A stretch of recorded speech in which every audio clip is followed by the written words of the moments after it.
welcome to Ezlife. Today we will watch how to install and operate anti-decubitus air mattress. In the box, you will find following accessories: deflated air mattress, air hoses and air pump.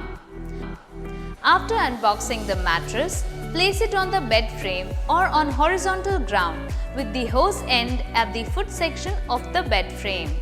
Please keep in mind to keep the hose downwards and not facing the roof.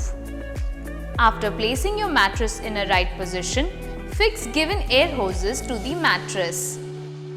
Place your air pump near foot section or at the end of the bed. You can either hang it using integrated hooks or place it on smooth flat surface. Now securely connect the other end of air hoses with air pump. Now connect the power plug of the pump to the nearest socket and switch it on. Be sure power cord is safely away from the possible hazards. Turn on the power switch on the control panel of the pump. Then pump will begin to inflate the mattress.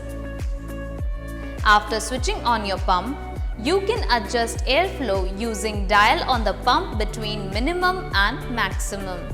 You will see alternate inflation and deflation of the mattress on approximately 7 minutes of intervals. In any case of damage to the mattress, an extra puncture kit is also provided in a kit to fix it. Please keep in mind not to smoke near the pump and keep your air bed away from any heated surface or any kind of flammable object. Now your air bed is ready to use for better blood circulation. Thank you for choosing Ezlife.